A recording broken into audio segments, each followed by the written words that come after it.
Welcome to exam rally. So SBI PO prelims exam வந்து coming weekend வரப்போகுது. So already நம்ம mock test எடுத்துகிட்டு இருப்போம்.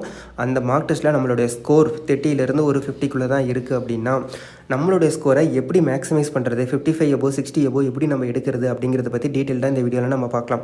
ஸோ எஸ்பிஇபிஓவை பொறுத்த வரைக்கும் 3 செக்ஷனில் குவான்ஸுக்கு 30 மார்க்கு, ரீசனிங்க்கு 30 மார்க்கு, இங்கிலீஷ் லாங்குவேஜுக்கு 40 மார்க். அதாவது 40 கொஷின் 40 மார்க், 30 கொஷின் 30 மார்க், குவான்ஸில் 30 கொஷின் 30 மார்க். ஸோ ஃபஸ்ட்டு நம்ம குவான்ஸை நம்ம பார்க்கும்போது டிஐ கொஷினுக்கு எவ்வளோ வெயிட்டேஜ் கொடுக்குறாங்க அப்படிங்கிறத ஃபஸ்ட்டு பாருங்கள். ஸோ டிஐ மட்டுமே 15 கொஷின்ஸ் வந்து கேட்குறாங்க. ஒரு சில ஷிஃப்ட்டில் 13 கொஷினில் இருந்து 15 கொஷின் வரைக்கும் டேட்டா இன்டர்பிரேஷனில் நம்மளுக்கு கொஷின் கேட்குறாங்க எஸ்பிஇபிஓ ப்ரிலிம்ஸில். ஸோ இதில் சம்டைம்ஸ் அரித்மெட்டிக் பேஸ்டு கேஸ்லெட்டும் கேட்டிருக்காங்க. ஓகேவா? ஸோ சம்டைம்ஸ் வந்து அரித்மெட்டிக் பேஸ் பண்ண கேஸ்லெட்டை கேட்டுட்டு அதிலிருந்து 3 கொஷின் கேட்குறாங்க. அப்போ நம்மளுடைய டார்கெட் வந்து எப்படி இருக்கணும் அப்படின்னா, எந்த டிஐ வந்து நம்மளுக்கு ஈஸியாக இருக்குது, அதாவது டேட்டாவை இன்டர்பிரேட் பண்ணி சீக்கிரமாக நம்ம எழுதிட்டு அந்த கொஷினை அப்ரோச் பண்ணுறதுக்கு எந்த கொஷின் வந்து மினிமம் டைம் ஆகுதோ அந்த டிஐ வந்து ஃபஸ்ட்டு சூஸ் பண்ணுங்கள். ஓகேவா? ஸோ இப்போ கொடுத்துருக்கிற டேட்டா வந்து ஓப்பன் டேட்டாவாக கொடுத்துட்டு பர்சன்டேஜில் கொடுத்துட்டு அதை நம்ம ஈஸியாக இன்டர்பிரேட் பண்ணிவிட்டு அந்த கொஷினில் கண்டிப்பாக ட்விஸ்ட் இருக்கும். ஈஸி. ஏன்னா டேட்டாவை வந்து இன்டர்பிரேட் பண்ணுறதுக்கு நம்மளுக்கு கம்மியான டைமை கொடுத்துட்டு கொஷினில் அதிகமான டைம் வைப்பாங்க கண்டிப்பாக. ஆனால் இன்னும் சில டிஐ பார்த்திங்க அப்படின்னா டேட்டாவை நம்ம கால்குலேட் பண்ணுறதுக்கு கொஞ்சம் டைம் எடுக்கும். இப்போ for example variable type DI இதுதான் மேக்ஸிமம் வந்து ஒவ்வொரு ஷிஃப்ட்லேயும் லாஸ்ட் டைம் எஸ்பிஇபிஓ ப்ரிலிம்ஸ் எக்ஸாம்ஸில் கேட்டிருக்காங்க. அப்போ அந்த வேரியபிள் டைப் டிஐ எல்லாமே நம்ம டேட்டாவை கால்குலேட் பண்ணி ஃபுல் டேட்டாவை நம்ம ஃபைன் பண்ணுறதுக்கு 1 to 2 மினிட்ஸ்லேருந்து ஆகும். ஸோ அது மேக்ஸிமம் எப்படி இருக்கும் அப்படின்னா, ஒரு டோட்டல் வேல்யூக்கு அந்த வேரியபிள் வந்து நம்ம ஈக்குவல் பண்ணுற மாதிரியோ இல்லை ஒரு ஈக்குவேஷனாக ஃபார்ம் பண்ணி அதை வந்து நம்ம ஃபைன் பண்ணுற மாதிரியோ தான் அந்த வேரியபிள் டைப் டிஐ வந்து இருக்கும். இப்போ பை சார்ட் எடுத்துட்டிங்க அப்படின்னா ஒரு பை சார்ட்டில் இப்போ நம்ம கொடுத்துருக்காங்க அப்படின்னா ஏபிசிடின்னு கொடுத்துருக்காங்கன்னா சி அண்ட் டிக்கு வந்து எக்ஸு ஒய் அப்படின்னு நம்ம அங்கே கொடுத்துட்டு அதை வச்சு கீழே வந்து நோட் மாதிரி அவங்க கொடுத்துருவாங்க. அந்த நோட்டை யூஸ் பண்ணி இந்த எக்ஸ்ஒயை யூஸ் பண்ணி நம்ம ஈக்குவேஷன் ஃபார்ம் பண்ணி அதிலிருந்து நம்ம வேல்யூ ஃபைன் பண்ணி இருக்கிற கொஷின்ஸ்க்கு வந்து நம்ம ஆன்சர் பண்ணுற மாதிரி கொஷின்ஸ் கேட்டிருப்பாங்க. ஸோ அப்போ பேசிக்காக டிஐயை பொறுத்த வரைக்கும் உங்களுக்கு என்ன அப்படின்னா, கொடுத்துருக்கிற டேட்டாவை ஃபஸ்ட்டு ஃபைண்ட் அவுட் பண்ணுறதுக்கு நம்மளுக்கு ஃபஸ்ட்டு தெரியணும். அதை எப்படி வந்து நம்ம இப்போ வேரியபிள் டைப் டிஐ அப்படின்னா நம்ம ஈஸியாக சீக்கிரமாக நம்ம மைண்ட் என்ன சொல்லும், ஸ்கிப் பண்ணணும் அப்படின்னு நம்மளுக்கு தோணும். பட் அந்த டேட்டாவை நீங்கள் ஃபைன் பண்ணிட்டீங்க அப்படின்னா கொடுத்துருக்கிற கொஷின்ஸ் வந்து நம்மளுக்கு ஈஸி டு மாட்ரேட் லெவலில் தான் இருக்கும். ஏன்னா ஃபஸ்ட்டு அவன் வந்து ட்விஸ்ட் வைக்கிறான். ஃபஸ்ட்டு டேட்டா ஃபைன் பண்ணுறதுல என்ன பண்ணுறாங்க, ட்விஸ்ட் வந்து வைக்கிறாங்க. நீ டேட்டா ஃபைன் பண்ணுறதுக்கு ஒரு டைம் எடுத்துக்கணும், அதுக்கப்புறம் கொஷின் சால்வ் பண்ணுறதுக்கு ஒரு டைம் அப்படின்ட்டு டைம் வந்து ஸ்ப்ளிட் அப் பண்ணுறாங்க. ஒரு சில டிஏல என்ன பண்ணுவாங்க, டேட்டா ஃபைன் பண்ணுறதுக்கு கம்மியான டைமை கொடுத்துட்டு கொஷின் சால்வ் பண்ணுறதுக்கு அதிகமான டைம் வந்து எடுத்துக்கிற மாதிரி கொஷின் வந்து செட் பண்ணுவாங்க. அப்போ அவங்களுடைய கொஷின் செட்டிங் எப்படி இருக்குன்னு பாருங்கள். ஸோ ஃபஸ்ட்டு என்ன பண்ணுறாங்க, டேட்டாவை வந்து ஃபைன் பண்ணுறதுக்கு டைம் எடுத்துக்கிட்டு அதுக்கப்புறம் கொஷின்ஸ் வந்து ஈஸியாக வைக்கிறாங்க.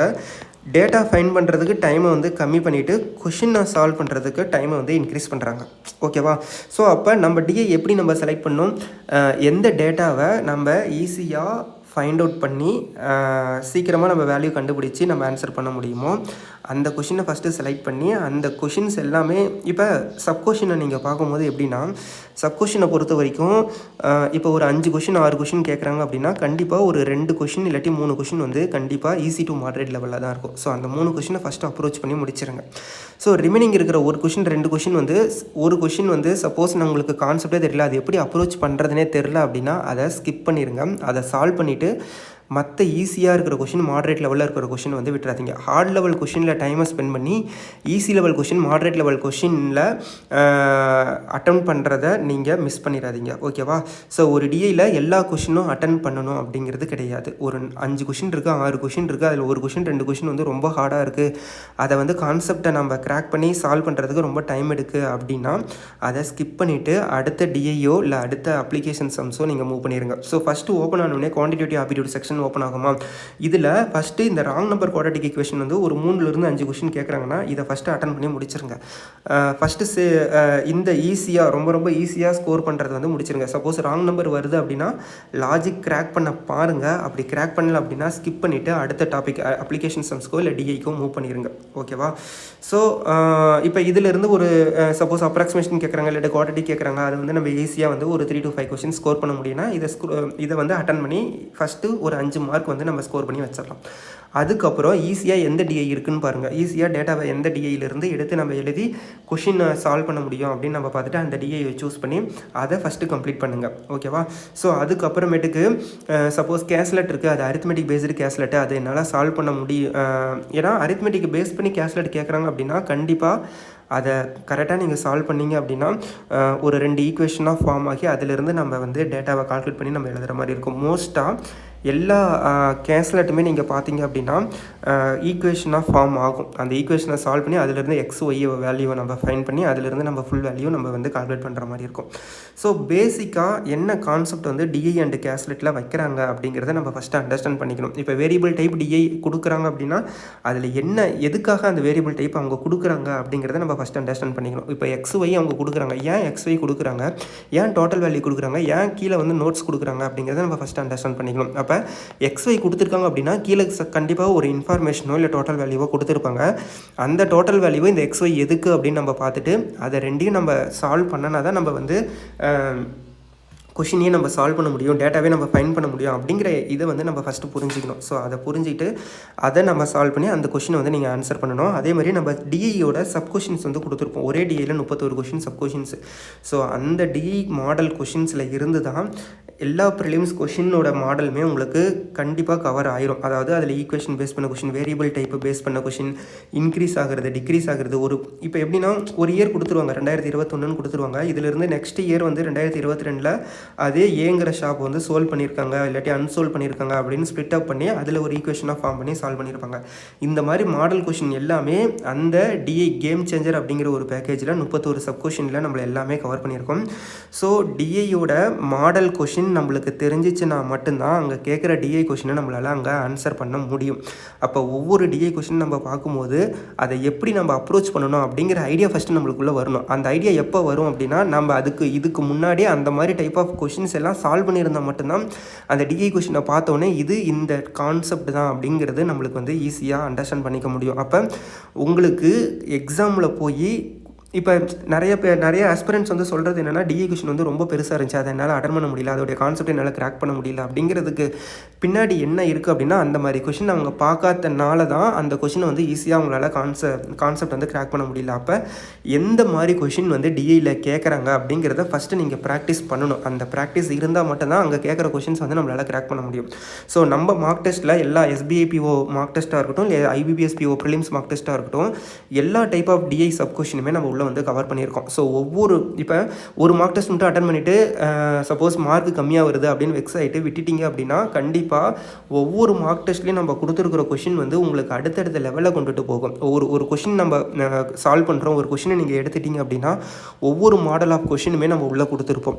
ஸோ எப்படி நீங்கள் அந்த டைமில் அந்த கான்செப்டை கிராக் பண்ணி நீங்கள் அட்டன் பண்ணுறீங்க அப்படிங்கிறது நம்ம கொஷின் கொடுத்துருக்கோம். அதுதான் நம்மளுக்குமே முக்கியம். ஒவ்வொரு மார்க் டெஸ்ட்டும் நீங்கள் சால்வ் பண்ணும்போது எந்த கான்செப்டில் அவங்க கொஷின் கொடுத்துருக்காங்க, அந்த கொஷினை நம்ம எப்படி நம்ம கிராக் பண்ணி நம்ம போடணும் அப்படிங்கிற ஒரு ஐடியா வந்துச்சுன்னா மட்டும்தான் நீங்கள் டிஐ கொஷினை வந்து ஃபர்தராக நீங்கள் வந்து ப்ரொசீட் பண்ணி சீக்கிரமாக எல்லா கொஷினும் நம்மளால் அட்டன் பண்ண முடியும். ஓகேவா? ஸோ கான்செப்ட் பொறுத்த வரைக்கும் 15லேருந்து ஒரு 20 மார்க் வரைக்கும் ஸ்கோர் பண்ணுற மாதிரி உங்களுடைய ப்ராக்டிஸை வந்து வச்சுக்கோங்க. இப்போலேருந்து மார்க் டெஸ்ட் நீங்கள் அட்டன் பண்ணும்போது இப்போலேருந்து அந்த ப்ராக்டிஸ்க்கு கொண்டுட்டு வாங்க. 15லேருந்து 20 கொஷின்ஸ். ஸோ கொடுத்துருக்கிற இந்த ராங் நம்பர் அப்ராக்சிமேஷன் குவாலிட்டி கேட்டுக்குன்னா ஒரு 5 மார்க் வந்து ஃபஸ்ட்டு ஸ்கோர் பண்ணிவிட்டு அடுத்து டிஐயில் கண்டிப்பாக ஒரு 10 மார்க் நம்ம ஸ்கோர் பண்ணணும் அப்படிங்கிற மாதிரி டார்கெட் வச்சு மூவ் பண்ணுங்கள். அதுக்கப்புறம் அரித்மெட்டிக் ப்ராப்ளமில் இப்போ எல்லா கொஷினுமே அரித்மெட்டிக் ப்ராப்ளம் நம்மளால் அட்டன் பண்ண முடியாது. ஏன்னா வேரியபிள் டைப் டிஐயோ இல்லை கண்டிப்பாக அதில் ஒரு ட்ரிக்கி வந்து கண்டிப்பாக வச்சிருப்போம். அதாவது ஈஸி கொஷின் சில கொஷின், மாடரேட் லெவல் கொஷின் வந்து ஒரு 3 to 4 கொஷின், ஈஸி லெவல் வந்து ஒரு 4 to 5 questions, heart level question வந்து ஒரு 3 கொஷின், அந்த மாதிரி வந்து ஸ்ப்ளிட் பண்ணி தான் அரித்மெட்டிக் ப்ராப்ளம்லாம் வச்சுருப்பாங்க. அப்போ எந்த டாபிக் வந்து உங்களுக்கு ஃபெமிலியராக இருக்குது, அந்த கொஷின் வந்து எப்படி கேட்டாலும் நம்ம கான்செப்ட் வந்து கிராக் பண்ணி அதில் ஆன்சர் பண்ண முடியும் அப்படிங்கிற டாப்பிக்கை சூஸ் பண்ணுங்கள். சூஸ் பண்ணிவிட்டு அந்த கொஷினை வந்து அட்டன் பண்ணுங்கள். ஏன்னா எல்லா கொஷினும் எல்லா டாப்பிக்கும் நல்லா தெரிஞ்ச டாப்பிக்கில் ரொம்ப ஹார்ட் லெவல் கொஷின்ஸ்லேயும் டைம் ஸ்பெண்ட் பண்ணாதீங்க.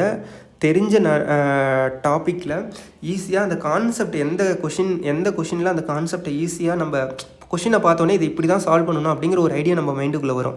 ஸோ அந்த மாதிரி இருக்கிற கொஷின்ஸை வந்து அப்ரோச் பண்ணி சீக்கிரமாக சால்வ் பண்ணுங்கள். ஸோ கான்செப்ட் பொறுத்த வரைக்கும் இதுதான் உங்களுக்கு ஸ்ட்ராட்டஜி. ஓகேவா? ஸோ அதுக்கு அடுத்தது ரீசனிங்கை பொறுத்த வரைக்கும் கொடுத்துருக்கிறதே 30 கொஷின் மட்டும்தான். அந்த 30 கொஷினில் 25 கொஷின்ஸ் வந்து எதில் கொடுக்குறாங்க, பசில்ஸ் அண்ட் சீட்டிங்கில் கொடுத்துருக்காங்க. ஸோ மெயினாக ஒரு கான்செப்ட் மட்டும் புரிஞ்சுக்கோங்க. பசில்ஸ் அண்ட் சீட்டிங்கை பொறுத்த வரைக்கும் அதோடைய அப்ரோச் தான் ரொம்ப ரொம்ப முக்கியம்.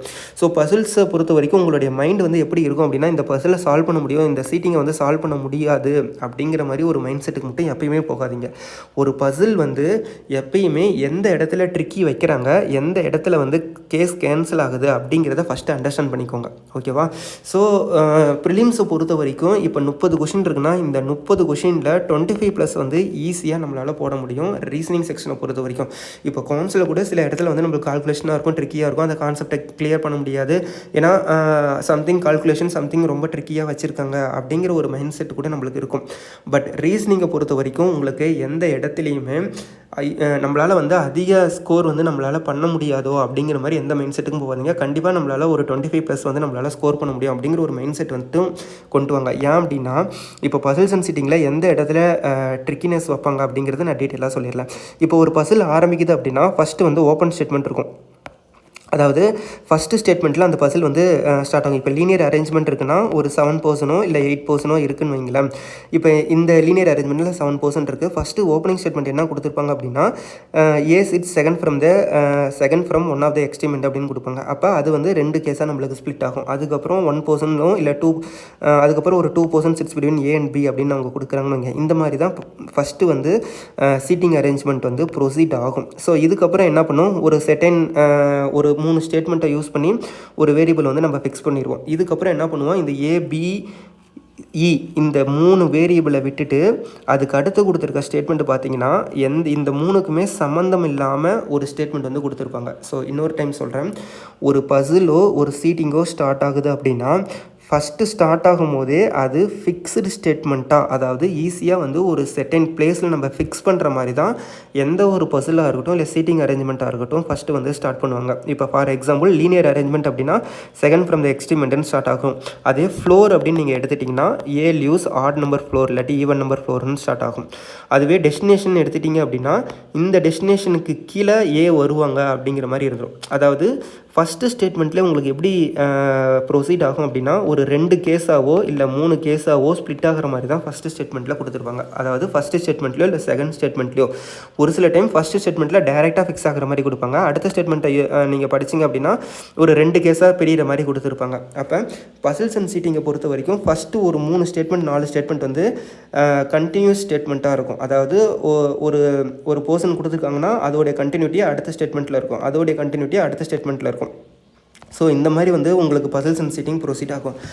இப்போ ஒரு 3 to 4 ஸ்டேட்மெண்ட்டுக்கு அப்புறம் பார்த்தீங்க அப்படின்னா ஃபஸ்ட்டு கொடுத்த எந்த ஒரு வேரியபிள் கூடயும் லிங்க் இல்லாமல் அடுத்தது வந்து கொடுத்துருப்பாங்க. இப்போ ஏபிஇ வரைக்கும் நம்ம ஃபிக்ஸ் பண்ணிட்டோம். அதுக்கு அடுத்தது சிடி இருக்குன்னா அடுத்த ஸ்டேட்மெண்ட் பார்த்தீங்க அப்படின்னா அந்த சிடியை வச்சு மட்டும் தான் ப்ரொசீட் ஆகும். நம்ம என்ன பண்ணணும் அப்படின்னா, இப்போ 3% sits between C and D இல்லாட்டி 2% sits between C and D அப்படின்னு நீங்கள் பார்க்குறப்ப இங்கே இந்த கேஸில் பார்த்தீங்கன்னா சி அண்ட் டி இந்த 2 பிளேஸில் நம்ம ஃபிக்ஸ் பண்ணலாம். அப்படி இல்லைனா இந்த 2 பிளேஸில் வந்து நம்ம ஃபிக்ஸ் பண்ணலாம். அதே மாதிரி கீழே இருக்க கேஸ்லேயே நம்ம ஃபிக்ஸ் பண்ணுற மாதிரி வரும், அதாவது இங்கே.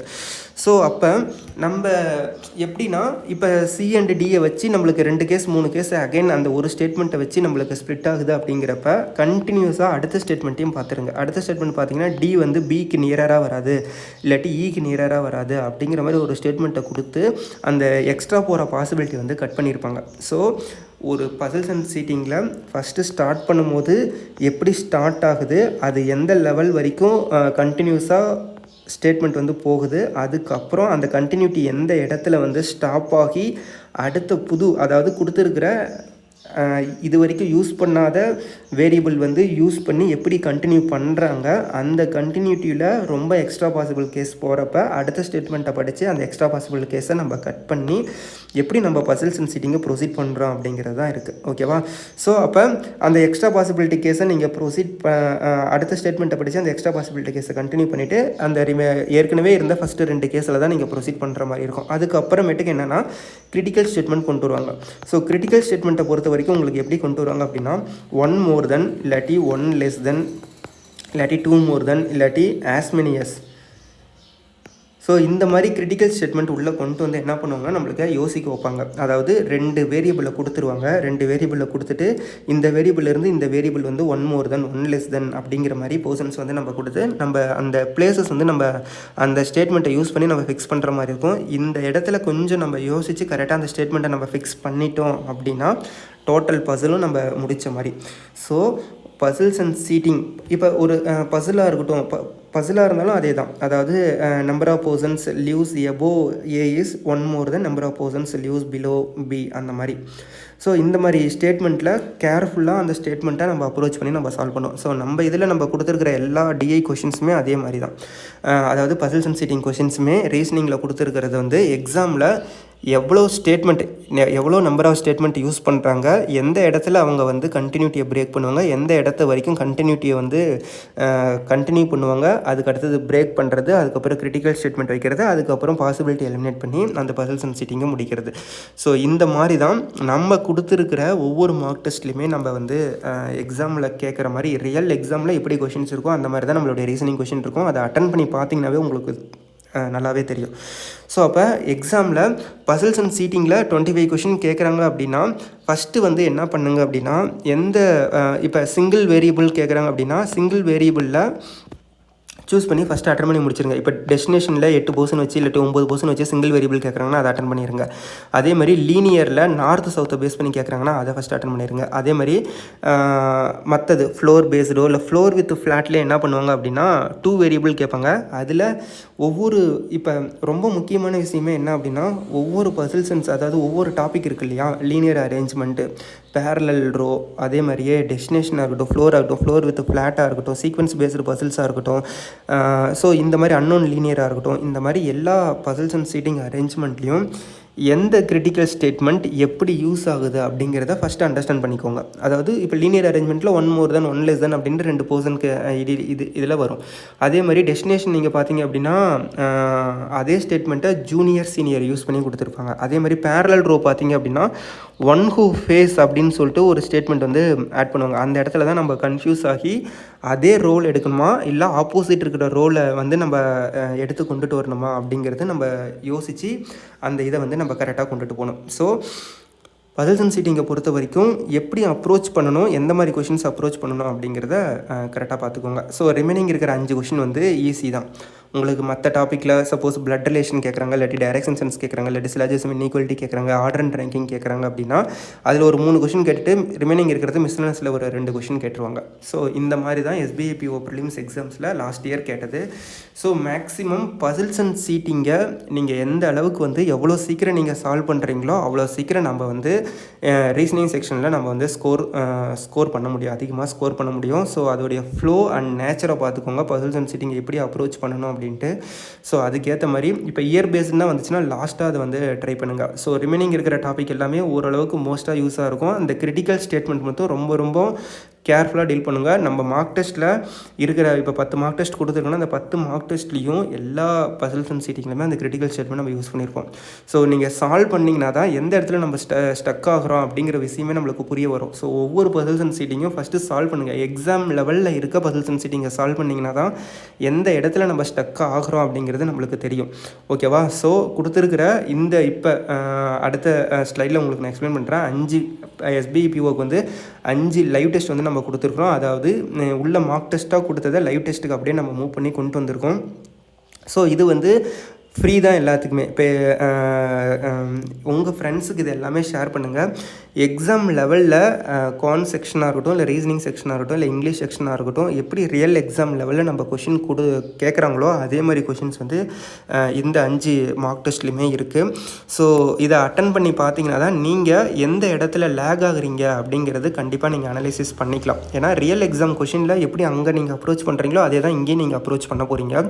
அதே லெவல் ஆஃப் கொஷின்ஸ் தான் இருக்க போது எந்த இடத்துல நீங்கள் லேக் ஆகுறீங்க அப்படின்ட்டு ஒவ்வொரு டெஸ்ட்டும் நீங்கள் அட்டன் பண்ணிவிட்டு அதை அனலைசிஸ் பண்ணி எந்த இடத்துல லேக் ஆகுறீங்க அப்படிங்கிறத இம்ப்ரூவ் பண்ணுங்கள். ஓகேவா? ஸோ அடுத்தது இங்கிலீஷ் லாங்குவேஜ் செக்ஷன். இங்கிலீஷை பொறுத்த வரைக்கும் ரீடிங் காம்ப்ரிஹென்ஷன் வந்து 8லிருந்து 10 கொஷின் வரைக்கும் கேட்குறாங்க. மேக்ஸிமம் அவங்க ரீடிங் காம்ப்ரிஹென்ஷன் கொஷினை பார்த்தீங்க அப்படின்னா 9 கொஷின் வரைக்கும் கேட்குறாங்க. அதாவது 9 கொஷின் வந்து ஸ்டாண்டர்டாக வைக்கிறாங்க.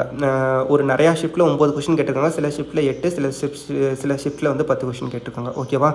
ஸோ அதுக்கு அடுத்தது இந்த ரீடிங் காம்ப்ரிஹென்ஷனை பொறுத்த வரைக்கும் என்ன அப்படின்னா, அந்த பேசேஜை நம்ம அண்டர்ஸ்டாண்ட் பண்ணிக்கிட்டு அதில் கேட்குற சப்போஸ் ஆத்தர் பேஸ்டு வியூ கொஷினாக இருக்கட்டும், இல்லை இன்ஃபர்ட் கொஷினாக இருக்கட்டும், இல்லை true and not true based கொஷின்ஸாக இருக்கட்டும், இல்லை சினானிம்ஸ் ஆன்டினிம்ஸாக இருக்கட்டும், இல்லை ஃபில்லப் பேஸ் பண்ண கொஷினாக இருக்கட்டும், இல்லை ஒரு ஃப்ரேஸை கொடுத்து அந்த ஃப்ரேஸ்லேருந்து ஒரு அந்த ஃப்ரேஸுக்கான மீனிங்கோ அந்த ஃப்ரேஸ் என்ன அந்த பேசேஜில் சொல்ல வருது அப்படிங்கிற கொஷினாக இருக்கட்டும். ஸோ எந்த மாதிரி கொஷின் வந்து கேட்குறாங்க அப்படிங்கிறத ஃபஸ்ட்டு நீங்கள் அண்டர்ஸ்டாண்ட் பண்ணணும். அதாவது எக்ஸாமில் எந்தெந்த மாதிரி கொஷின்லாம் இது வரைக்கும் கேட்குறாங்க, அந்த மாதிரி கொஷின் நம்ம ப்ராக்டிஸ் பண்ணணும். அந்த மாதிரி ஒரு பேசேஜை அந்த மாதிரி கொஷின் வச்சு நம்ம ப்ராக்டிஸ் பண்ணால் தான் அந்த மாதிரி கேட்குறப்ப நம்ம கொஷின் வந்து ஈஸியாக நம்ம அப்ரோச் பண்ண முடியும். So reading comprehension type of question ரொம்ப முக்கியம். எந்த மாதிரி கொஷின் கேட்டாங்கன்னா அதை எப்படி அப்ரோச் பண்ணி அதை எப்படி சால்வ் பண்ணியிருக்காங்க அப்படிங்கிறது ரொம்ப ரொம்ப இம்பார்ட்டன்ட். க்ளோஸ் டெஸ்ட் ஆல்ரெடி வந்து 6 கொஷின்ஸ். ஓகேவா? ஸோ இதனால் அந்த ஃபில்லப் பேஸ் பண்ணி இந்த க்ளோஸ் டெஸ்ட்டாக இருக்கட்டும், டபுள் ஃபில்லடாக இருக்கட்டும், இதெல்லாம் நம்ம ஈஸியாக ஸ்கோர் பண்ணுற டாபிக். ஓகேவா?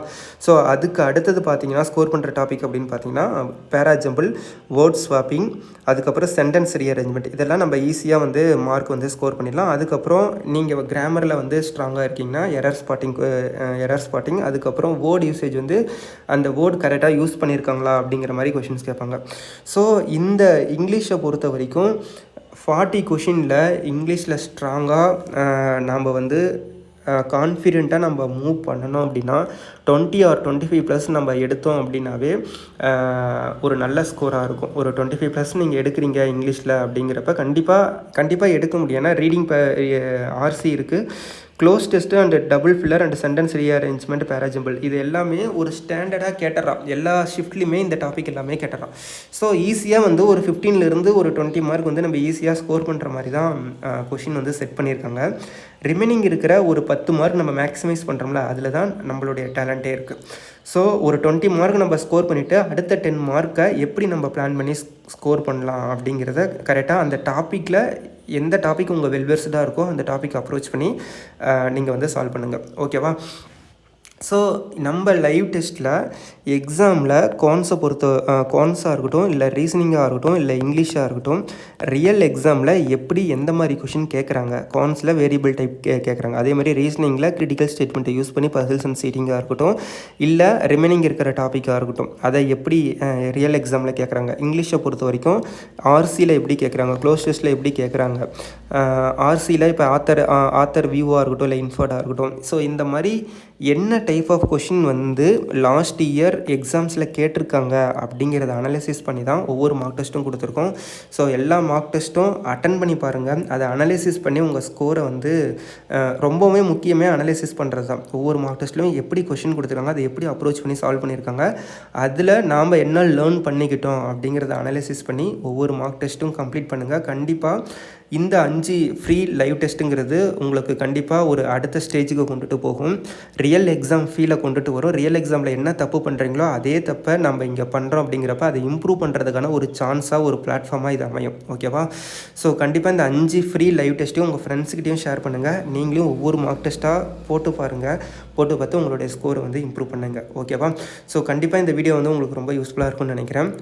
நம்ம டெலகிராம் குரூப்பில் வந்து ஜாயின் பண்ணிக்கோங்க. நம்ம எக்ஸாம் ரேலி மொபைல் ஆப் வந்து அவைலபிளாக இருக்குது ப்ளே ஸ்டோரில். அதை டவுன்லோட் பண்ணி யூஸ் பண்ணி பார்த்துக்கோங்க. ஓகேவா? ஸோ இன்னொரு பெஸ்ட்டான வீடியோவில் உங்களை மீட் பண்ணுறேன். தேங்க்யூ.